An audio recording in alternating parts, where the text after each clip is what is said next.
Hello everyone. आज के इस लेक्चर में हम डिस्कस करेंगे यूटिलाइजेशन ऑफ सरप्लस फंड के हवाले से।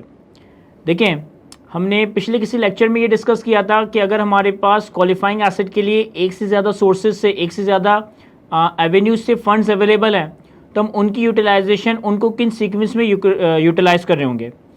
सर, अगर हम फंड्स की बात करें, फाइनेंस की बात करें, तो कंपनी के पास फंड्स या तो अपने इक्विटी होल्डर से आएगा या पैसा अपने लेंडर से लायबिलिटी की मद में आ रहा होगा। और अगर आपके पास एक क्वालिफाइंग एसेट के लिए इक्विटी का पैसा भी रखा हुआ है, लायबिलिटी का पैसा भी रखा हुआ है, लायबिलिटी में स्पेसिफिक बोरिंग का पैसा भी है और जनरल बोरिंग का पैसा भी है, तो इस फंड्स को हमने किस सीक्वेंस में यूटिलाइज करना है, इसकी हमने एक सीक्वेंस डिस्कस की थी, एक प्रायोरिटी डिस्कस की थी कि पहले हम क्वालिफाइंग एसेट के लिए अपना ही पैसा खर्च करेंगे, यानी कि इक्विटी का पैसा खर्च करेंगे। अगर इक्विटी का पैसा ना हो या इक्विटी का पैसा खत्म हो जाए, फिर हम यूज़ करेंगे स्पेसिफिक बोरिंग को। और अगर स्पेसिफिक बोरिंग का पैसा ना हो और स्पेसिफिक बोरिंग का पैसा खर्च हो जाए, तब जाकर हम जनरल बोरिंग के पैसे को खर्च करेंगे क्वालिफाइंग एसेट की कंस्ट्रक्शन के हवाले से। तो ये तो यूटिलाइजेशन ऑफ फंड्स या यूटिलाइजेशन ऑफ फाइनेंसेस के हवाले से हमने डिस्कशन अपने पास्ट में एक लेक्चर के हवाले से की थी। आज के इस लेक्चर में हमने ये डिस्कस करना है कि हमारे पास स्पेसिफिक बोरिंग के जो सरप्लस फंड्स होंगे ना, हमारे पास स्पेसिफिक बोरिंग के जो सरप्लस फंड्स होंगे, उन सरप्लस फंड्स की यूटिलाइजेशन किस तरह से होगी। अब कॉन्सेप्ट जो है वो तो मैं आपको आपके साथ डिस्कस करूंगा ही, लेकिन पहले हम एक सिंपल से एग्जांपल से समझते हैं कि मैं आपको कॉन्सेप्ट क्या बताना चाह रहा हूँ।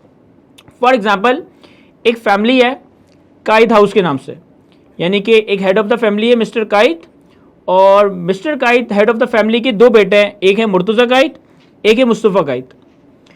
मुर्तज़ा काइद के पास 100 मिलियन के फंड्स अवेलेबल हैं, यानी मुर्तज़ा काइद की वेल्थ में 100 मिलियन के फंड्स रखे हुए हैं। मुर्तज़ा काइद की वेल्थ है और मुर्तज़ा काइद अल्टीमेटली इस फैमिली की अम्ब्रेला में एक फैमिली मेंबर है जिसके पास 100 मिलियन के फंड है।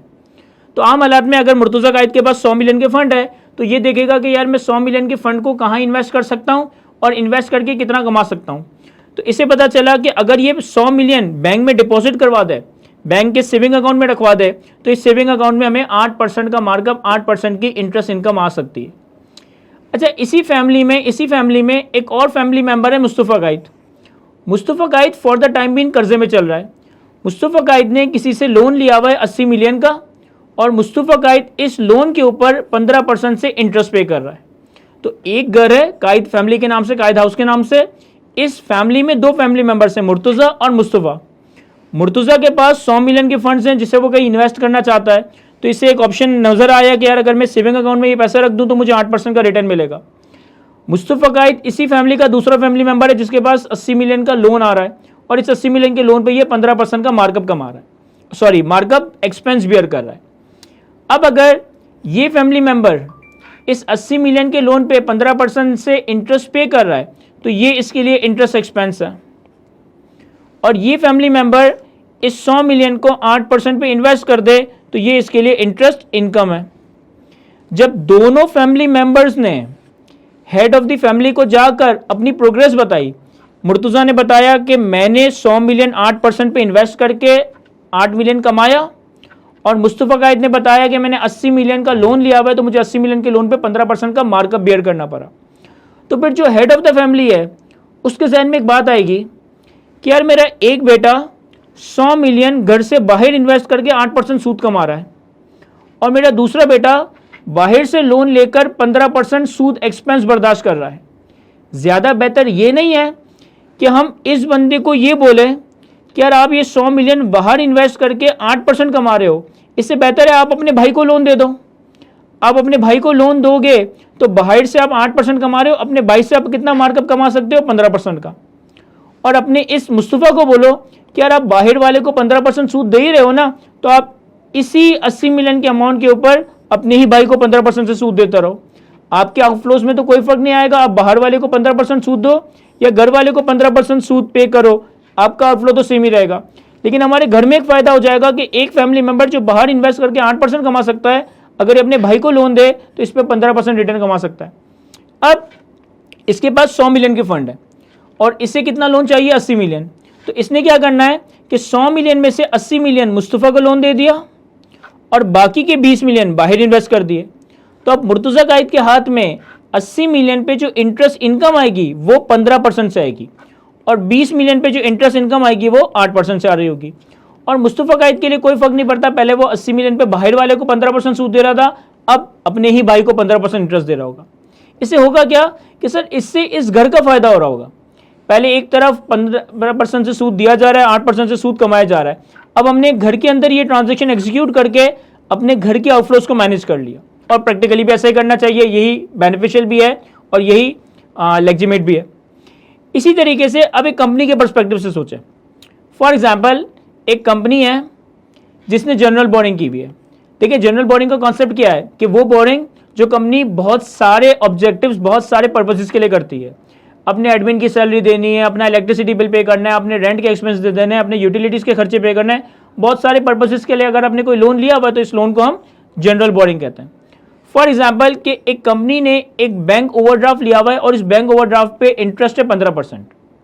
अच्छा, बैंक ओवरड्राफ्ट के केस में, रनिंग फाइनेंस के केस में मैंने आपको बताया था कि आप बैंक से एक लिमिट लेते हो और फिर जितनी जितनी लिमिट यूज करते हो उस हिसाब से आपने इंटरेस्ट पे करना होता है। तो फॉर एग्जाम्पल कि इस कंपनी ने जनरल बोरिंग के लिए बैंक से एक ओवरड्राफ्ट लिमिट ली हुई है जिसपे इंटरेस्ट है 15% और लिमिट ली हुई है हमने 300 मिलियन की। फॉर द टाइम बीन हमने इस 300 मिलियन की लिमिट में से सिर्फ 40 मिलियन यूटिलाइज किया हुआ है, यानी कि 40 मिलियन के हमने अपने रेंट, इलेक्ट्रिसिटी, एडमिन वगैरह के खर्चे किए हुए। तो 40 मिलियन का हमने लोन यहाँ से एक तरह से लिया हुआ है जिसपे हम 15% का इंटरेस्ट बर्दाश्त कर रहे हैं, 15% का मार्कअप एक्सपेंस बियर कर रहे हैं। अब कंपनी ने एक क्वालिफाइंग एसेट कंस्ट्रक्ट करने का इरादा किया, तो क्वालिफाइंग एसेट के लिए कंपनी ने बैंक से एक स्पेसिफिक बोरिंग की।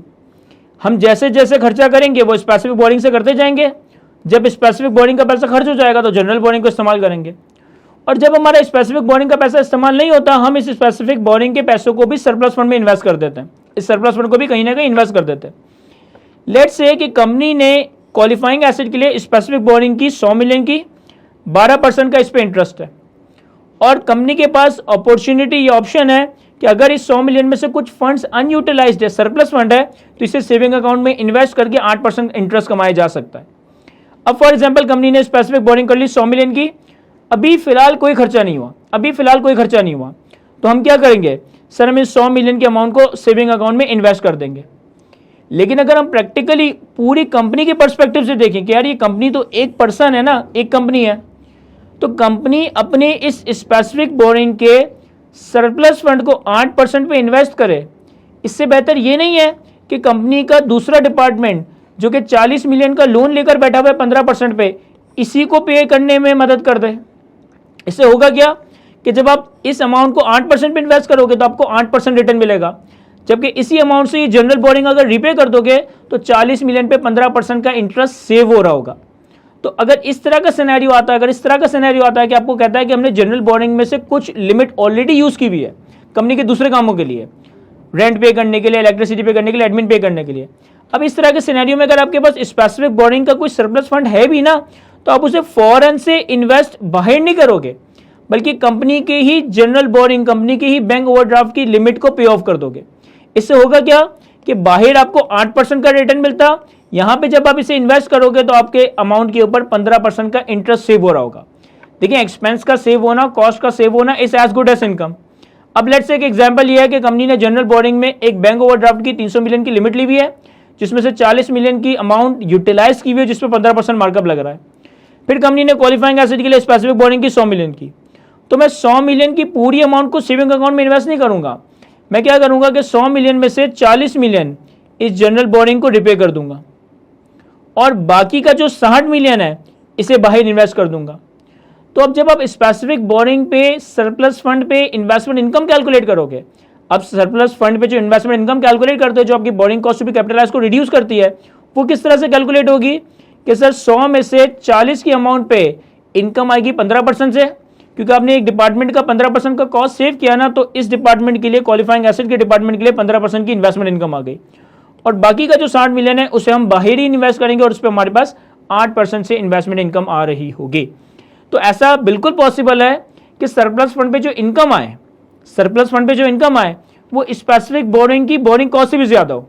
यहाँ पे देखिए स्पेसिफिक बोरिंग पे इंटरेस्ट कितना लग रहा है, 12%, लेकिन जब आप इस 100 मिलियन में से 40 मिलियन यहाँ पे इस्तेमाल करोगे तो आपकी इन्वेस्टमेंट इनकम कितने से कैलकुलेट होगी, 15% से। बाकी के 60 मिलियन पे आपकी 8% से इन्वेस्टमेंट इनकम कैलकुलेट होगी। तो एक इंटेलिजेंट बिजनेसमैन ये नहीं करता कि अगर स्पेसिफिक बोरिंग की है तो उसे क्वालिफाइंग एसेट के लिए रखेगा या फिर इन्वेस्ट करेगा। वो ये देखेगा कि उसने बिजनेस के लिए कोई बाकी महंगे लोन तो नहीं लिए हुए, कोई जनरल बोरिंग्स तो नहीं की हुई, कोई बैंक ओवरड्राफ्ट तो नहीं चल रहा, तो स्पेसिफिक बोरिंग के सरप्लस फंड को बाहर लो रेट पे इन्वेस्ट करने से बेहतर है कि आप अपनी जनरल बोरिंग का यूटिलाइज हिस्सा रिपे कर दें, ताकि आपकी ज्यादा इंटरेस्ट कॉस्ट सेव हो रही हो। अब जितनी इंटरेस्ट कॉस्ट यहाँ पे सेव होगी वो एक तरीके से स्पेसिफिक बोरिंग के सरप्लस फंड की इन्वेस्टमेंट इनकम बन जाएगी, और अकॉर्डिंगली जो भी इन्वेस्टमेंट इनकम आएगी उसे हम borrowing cost to be capitalize से रिड्यूस कर रहे होंगे। तो ये हमारे पास एक कॉन्सेप्ट था यूटिलाइजेशन ऑफ सरप्लस फंड के हवाले से, यानी पहले पैसा हमने सरप्लस फंड का जनरल बोरिंग की रिपेमेंट के लिए इस्तेमाल करना है, और अगर जनरल बोरिंग में कोई पैसा नहीं है रिपे करने के लिए तो फिर हम सरप्लस फंड को कहीं ना कहीं बाहर इन्वेस्ट करके उस पर इनकम कमा रहे होंगे। इस एग्जाम्पल को, इस कॉन्सेप्ट को हम एक सवाल में भी देखेंगे अपने नेक्स्ट लेक्चर में। आई होप कि ये कॉन्सेप्ट मैं आपको अच्छे से एक्सप्लेन कर सका हूँ। आज के लेक्चर को यहीं तक रखते हैं। Thank you.